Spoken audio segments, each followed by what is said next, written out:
저는 JFK 공항에서 마드리드로 가는 델타 항공의 보잉 767을 타고 유럽 첫 여행을 시작했습니다. 저는 4개국, 대부분 스페인에 있는 15에서 16개 도시나 마을을 방문하는데 25일을 보냈습니다. 저는 2024년 11월 18일 월요일 밤에 JFK 공항에 도착했습니다. 존 F. 케네디 국제공항은 뉴욕시와 그 대도시권을 운항하는 주요 국제공항입니다. JFK 공항은 자메이카만과 접한 퀸즈, 뉴욕시의 롱아일랜드 남서쪽 해안에 위치하고 있습니다. 뉴욕 공항 시스템의 7개 공항 중 가장 분주한 공항이며 미국에서 6번째로 분주한 공항이고 북미에서 가장 분주한 국제상업공항입니다.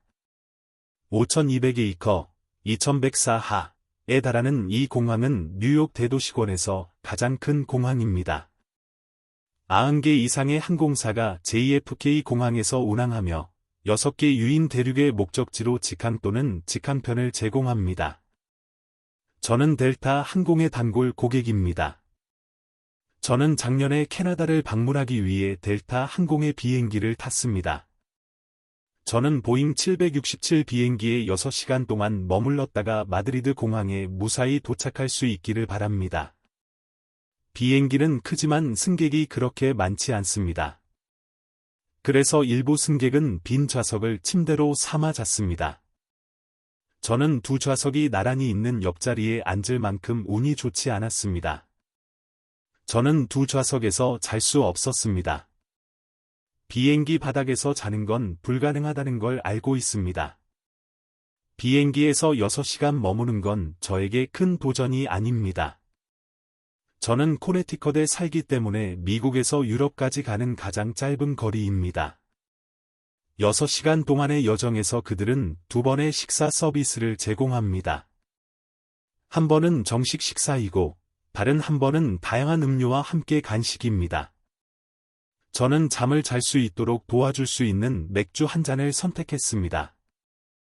델타 항공의 보잉 767이 미국과 스페인 마드리드를 오가는 대서양 횡단 서비스를 소개합니다. 이 항공기는 타이어 고장, 조류 충돌, 산소 누출 등 몇 가지 사고를 겪었습니다. 타이어 고장. 한 번은 델타 항공의 보잉 767-332 ERE26 중 타이어가 고장나서 마드리드 바라하스 공항, MAD으로 돌아왔습니다. 주랜딩 기어의 오른쪽 뒷바퀴가 터져서 왼쪽 날개가 펑크 났고 유압 라인이 손상되었습니다. 승무원은 비상 사태를 선포하고 활주로 32리터에 착륙했습니다. 조류 충돌. 다른 한 번은 델타 항공의 보잉 767-300이 마드리드에서 애틀랜타로 가는 도중 조류 충돌로 인해 마드리드로 돌아왔습니다. 승무원이 돌아오기로 결정했을 때 비행기는 스페인과 포르투갈 해안에서 약 500캐리를 떨어져 있었습니다. 델타 항공 보잉 767-300 등록번호 N192DN 이 스페인 마드리드, 스페인에서 미국 조지아 애틀랜타, 미국로 가는 DL-109편을 운항 중이었는데 비행 2시간 후 스페인, 포르투갈 해안에서 약 500나노미터 떨어진 대서양 상공 FL310에서 승무원이 마드리드로 돌아가기로 결정했습니다. 비행기는 마드리드에 무사히 착륙했습니다. 조류 충돌은 위험한 일입니다. 한 마리 이상의 조류가 엔진 하나에 삼켜지면 아무도 내부에서 무슨 일이 일어나고 있는지 알 수 없습니다. 모든 매개 변수가 현재 정상이더라도 몇 시간 또는 며칠 후에 문제가 발생할 수 있습니다. 가장 좋은 방법은 검사를 하는 것이고, 이는 지상에서만 가능합니다. 문제는 조류 충돌에 대한 정책이 없다는 것입니다. 바람 전단, 화산재, 운송 요인, 횡풍에 대한 국가 및 항공사 정책은 있지만 야생동물 충돌에 대한 정책은 없습니다. 정책은 다음과 같아야 합니다. 새 위험이 보고된 경우 이륙하지 말고 이륙하여 새와 부딪힌 경우 즉시 돌아오세요. 승객 한 명이 이미 식사 서비스를 즐기고 있었는데 승무원이 마드리드에서 1000피트 높이로 올라가는 동안 새와 부딪혔지만 피해는 없다고 생각했다고 설명했습니다. 하지만 승무원은 비행 후반에 진동이 시작되자 걱정이 되어 마드리드로 돌아가기로 결정했습니다. 그 후 비행은 취소되었습니다. 보잉 767 기종 델타 항공은 -200, -302, 302R, -402R을 포함한 모든 보잉 767 모델을 운항합니다. 델타는 2030년 말까지 보잉 767 기종을 퇴역시킬 계획입니다. 산소 누출 델타 항공 보잉 767-300, 등록번호 N1201P, 은 211명을 태운 채 스페인 마드리드에서 조지아 애틀랜타까지 DL-109편을 운항 중이었는데, 대서양 상공 FL 340에서 버뮤다 북쪽으로 약 300해리, 뉴욕 남동쪽으로 약 450해리를 비행 중이었습니다. 승무원이 비상 사태를 선언했을 때 승무원의 산소가 누출로 인해 고갈되었다고 보고했고, 만피트로 하강하기 위한 해양 비상 사태 절차를 실행하고 있었습니다. 이후 항공기는 뉴욕 JFK로 진로를 잡았고, 약 90분 후 안전하게 착륙했습니다. 사건 2013년 11월 27일 대서양 상공을 지나는 델타 B763, 산소 승무원 사망. 보잉 767은 보잉 상업용 항공기에서 개발 및 제조한 미국의 광동체 여객기입니다. 이 항공기는 1978년 7월 14일에 7X7 프로그램으로 출시되었고, 시제기는 1981년 9월 26일에 처음 비행했으며, 1982년 7월 30일에 인증을 받았습니다. 최초의 767-200 모델은 1982년 9월 8일에 유나이티드 항공에서 운항을 시작했고, 확장형 767-200ER은 1984년에 운항을 시작했습니다. 1986년 10월에 767-300으로 확장되었고, 그 뒤를 이어 1988년에 가장 인기 있는 모델인 확장형 767-300ER이 출시되었습니다. 생산형 화물기 버전인 767-300F는 1995년 10월에 데뷔했습니다. 2000년 9월부터 767-400ER로 다시 확장되었습니다. 더 큰 747을 보완하도록 설계되었으며, 더 작은 LDE-ULD 화물 컨테이너를 수용하는 7개의 나란히 놓인 횡단면을 가지고 있습니다. 767은 제너럴 일렉트릭 CF6, 롤즈로이스 RB211 또는 프레트 앤드 위트니 JT9D 터보팬으로 구동되는 보잉 최초의 광동체 쌍발 제트입니다. JT9D 엔진은 결국 PW4000 엔진으로 대체되었습니다. 이 항공기는 공기 저항을 줄이기 위해 기존의 꼬리와 초임계 날개를 가지고 있습니다. 보잉 여객기 최초로 2인승 유리 조종석은 공동으로 개발된 757 협동체 항공기를 위해 개발되었으며, 공통 조종사 유형 등급을 허용합니다. 1986년 대용량 767에 대한 연구를 통해 보잉은 1995년 6월에 출시된 대형 777 트윈젯을 개발하게 되었습니다. 처음에는 대륙 횡단 노선에 판매되었지만 1985년부터 ETOPS 규정이 완화되면서 항공기가 대서양 횡단 항공편을 운항할 수 있게 되었습니다. 2018년 7월 현재 이 항공기는 총 742대가 운항 중이었고, 델타 항공이 77대의 항공기를 보유한 가장 큰 운항사였습니다. 2024년 12월 현재 보잉은 74개 고객으로부터 1,430대의 주문을 받았으며, 그중 1,321대가 인도되었고 나머지 주문은 화물 또는 탱커 변형입니다. 경쟁사에는 에어버스 A300, A310, A330-200이 있습니다. 후속 모델인 787 드림라이너는 2011년에 운항을 시작했습니다. 사람들은 또한 묻습니다. 767이 대서양을 건널 수 있나요? 10년이 끝날 무렵 767은 다른 모든 항공기 유형을 합친 것보다 더 자주 대서양을 건넜습니다. 767은 또한 주요 항공사 허브를 우회하여 직항 노선을 선호하는 지점 간 항공편의 성장을 촉진했습니다. 델타 항공의 767은 몇 년 되었나요? 28.5년. 보잉 767은 어떻게 되었나요? 보잉은 2027년에 보잉 767 화물기 생산을 중단하여 에버렛에서 제작한 워크호스 쌍발 엔진 광동체 항공기의 라인이 종료된다고 보잉 CEO 켈리 오트버그가 금요일에 발표했습니다. 2024년 10월 11일 보잉 767이 왜 그렇게 인기가 있을까요? 1982년에 처음 출시된 767은 곧 유나이티드와 다른 항공사의 워크호스가 되었습니다.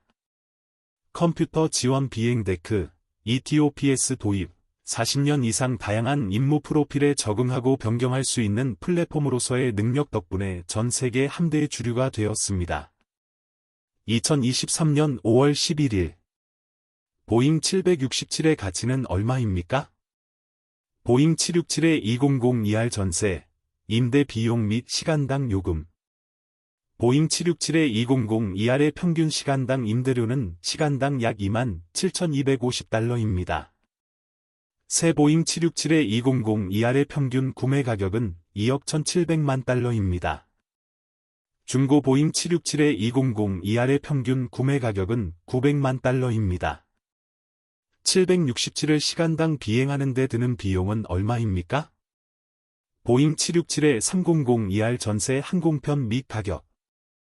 보잉 767의 300ER의 평균 시간당 임대료는 시간당 약 22,900달러입니다. 중고 보잉 767의 300ER의 평균 구매 가격은 200만 달러입니다. 어떤 항공사가 767을 가장 많이 운항합니까? 델타. 델타는 모든 보잉 767 모델인 -200, -302, 302R 및 -402R을 운항했으며 현재 세계에서 가장 큰 767 항공사 함대를 운항하고 있습니다. 1982년 델타의 첫 767의 200 항공기는 다음을 제공했습니다. 광동체 편의성 및 편안함. 보잉 767 항공기는 지금까지 몇 건이 사고를 냈습니까? 김리 글라이더, CGAUN, 가 2008년 2월 모하비 항공우주항에 정박해 있습니다. 2024년 2월 현재 보잉 767은 19건의 선체 손실 사고를 포함하여 67건의 항공사고를 겪었습니다. 3건이 납치를 포함한 7건의 치명적인 추락 사고로 총 854명의 승객이 사망했습니다. 사고 767의 첫 번째 사고는 1983년 7월 23일 767의 200인 에어 캐나다 143편이었습니다. 비행기는 약 41,000피트 고도에서 연료가 바닥났습니다.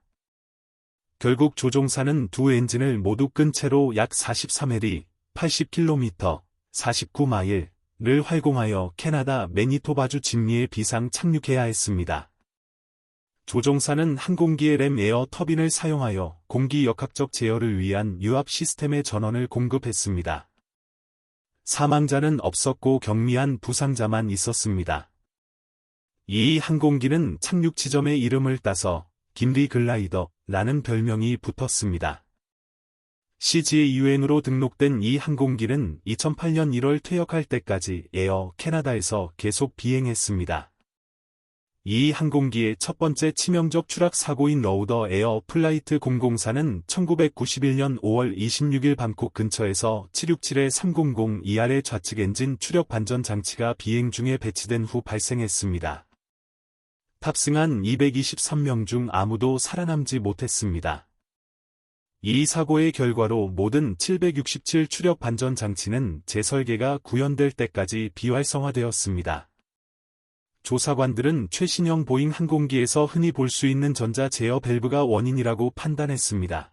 192, 767을 포함한 모든 영향을 받은 제트 여객기에 새로운 잠금 장치가 설치되었습니다. 1999년 10월 31일 이집트 항공 990편 767의 300ER 이 매사추세츠주 낸터킷에서 국제해역에 추락하여 탑승객 217명 전원이 사망했습니다. 미국 국가교통안전위원회 NTSB는 결정되지 않음으로 결론 내렸지만 부기장의 고의적 행동이 원인일 가능성이 있다고 판단했습니다. 이집트 정부는 이 결론에 이의를 제기했습니다. 2002년 4월 15일 에어 차이나 129편 767-2002R. 이 한국 부산 김해 국제공항에 착륙을 시도하던 중 악천후 속에서 언덕에 추락했습니다. 이 추락 사고로 탑승객 166명 중 129명이 사망했으며 원인은 조종사의 실수로 인한 것으로 밝혀졌습니다. 이는 당시 한국에서 발생한 가장 치명적인 항공기 추락 사고였습니다.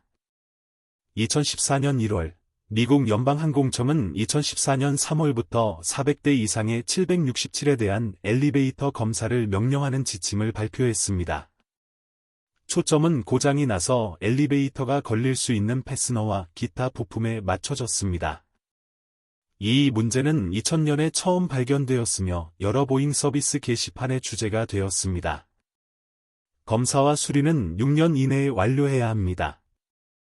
이 항공기는 또한 유지관리 또는 운영 중과 비행 중에 명령되지 않은 탈출 슬라이드 팽창이 여러 번 발생했습니다. 2015년 후반에 FAA는 이 문제를 해결하기 위한 예비 지침을 발표했습니다. 2019년 2월 23일 아마존 항공에서 운항하는 보잉 767-300ERF 항공화물기인 아틀라스 항공 3591편이 조지 부시 인터콘티넨탈 공항으로 하강하던 중 텍사스 휴스턴 근처의 트리니티만에 추락했습니다. 조종사 2명과 승객 1명이 사망했습니다. 원인은 조종사의 실수와 공간적 방향 감각 상실로 인한 것으로 추정되었습니다. 선체 손실 2011년 11월 1일 LOT 폴란드 항공 16편 767-300ER 이 랜딩 기어의 기계적 고장으로 랜딩 기어가 접힌 채로 비상 착륙을 강요받은 후 폴란드 바르샤바의 바르샤바 쇼팽 공항에 안전하게 착륙했습니다. 부상자는 없었지만 관련 항공기는 손상되어 폐기되었습니다. 당시 항공 분석가들은 이것이 767의 운항 역사상 처음으로 랜딩 기어가 완전히 고장난 사례일 수 있다고 추측했습니다. 이후 조사 결과 손상된 호스로 인해 항공기의 주 랜딩 기어 확장 시스템이 작동하지 않게 되었지만 그렇지 않으면 작동하던 백업 시스템은 실수로 회로 차단기가 비활성화되어 작동하지 않는 것으로 밝혀졌습니다. 2015년 10월 29일 767-200ER인 다이내믹 에어웨이즈 405편이 할리우드 국제공항 활주로로 택싱하던 중 화재가 발생했습니다. 사망자는 없었지만 22명이 부상을 입었고 그중 1명은 중상을 입었습니다. 항공기는 폐기되었습니다. 2016년 10월 28일 승객 161명과 승무원 9명을 태운 767-300ER인 어메리컨 비행기가 마드리드 공항에 착륙했습니다. 마침내 비행기 여행을 마쳤습니다. 2024년 11월 18일 아침 유럽 땅에 발을 디딘다는 생각에 매우 설레었습니다. 마드리드의 아돌포 수아레스 마드리드 바라하스 공항에 도착했습니다. 이 공항은 스페인의 수도인 마드리드를 운항하는 주요 국제공항입니다. 면적이 3050하, 7500에이커, 30.5 스퀘어 킬로미터로 파리 샤를드골 공항에 이어 유럽에서 두 번째로 큰 공항입니다. 2019년에는 6,180만 명의 승객이 마드리드 바라하스를 통해 여행했으며 이는 국가에서 가장 분주한 공항이자 유럽에서 가장 분주한 공항이 되었습니다.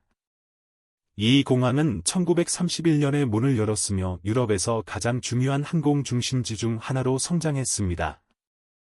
마드리드 시내에 위치하며 금융지구에서 9km, 6마일, 마드리드의 역사적 중심지인 푸에르타 델 솔또는 플라자 마요르 데 마드리드에서 북동쪽으로 13km, 8마일 떨어져 있습니다.